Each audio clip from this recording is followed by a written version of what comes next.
দর্শক, নতুন একটা ভিডিওতে আপনাদেরকে স্বাগতম।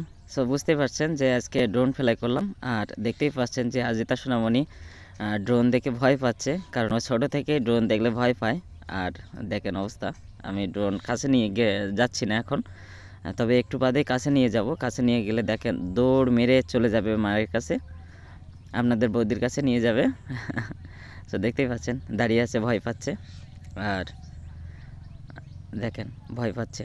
আমি যখন ড্রোনটা নাড়াচ্ছি তখনই কিন্তু আজিতা সোনামণি ভয় পাচ্ছে, আর যখনই কাছে নিয়ে যাব তখন কিন্তু দৌড় মেরে কিন্তু আপনাদের বৌদির কাছে চলে যাবে। এই যে দেখেন, এই যে দৌড় মারলো, দৌড় মেরে কিন্তু আপনাদের বৌদির পাশে চলে গেল, আর পাশে যেই কিন্তু এবার পিছে চলে যাবে। সো দেখতেই পাবেন আপনারা, এই যে দেখেন ভয় পাচ্ছে। তো আজিতা সোনামণি এখনও বুঝতে শিখিনি, যার কারণে ভয় পাচ্ছে। আর যখন বুঝতে শিখবে তখন কিন্তু ভয় পাবে না। দেখেন কি অবস্থা। আর আপনাদের বৌদি কিন্তু শাক তুলতেছে, তার মানে সরিষা ক্ষেতের ভিতরে শাক হয়েছে, সে শাক উঠাচ্ছে। আর আজিতা সোনামণি আমি ড্রোন ফ্লাই করাতে ভয় পাচ্ছে।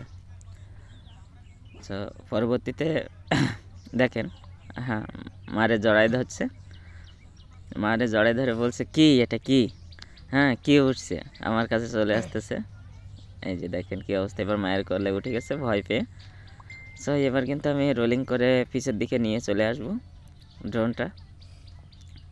এই যে দেখেন। সো আজকের ভিডিও এই পর্যন্তই। যদি ভিডিওটি ভালো লাগে তাহলে অবশ্যই একটা লাইক করবেন, কমেন্ট করবেন, কমেন্ট করে জানাবেন যে কেমন লাগলো। আর অবশ্যই দ্বিজেন্দ্রলাল মণ্ডল ব্লগ চ্যানেলটি সাবস্ক্রাইব করবেন। আর যারা চ্যানেলটি সাবস্ক্রাইব করছেন তাদেরকে অসংখ্য ধন্যবাদ। সো ভালো থাকবেন, সবাই সুস্থ থাকবেন, আর নেক্সট ভিডিওতে দেখা হচ্ছে। দেখেন এখন কিন্তু আপনাদের বৌদিও হাসি মুখ, আর আজিতা সোনামণিও হাসি মুখ, আর আমি কিন্তু ড্রোন ফ্লাই করতেছিলাম। সো ভালো থাকবেন, সবাই সুস্থ থাকবেন, নেক্সট ভিডিওতে দেখা হবে। Bye bye.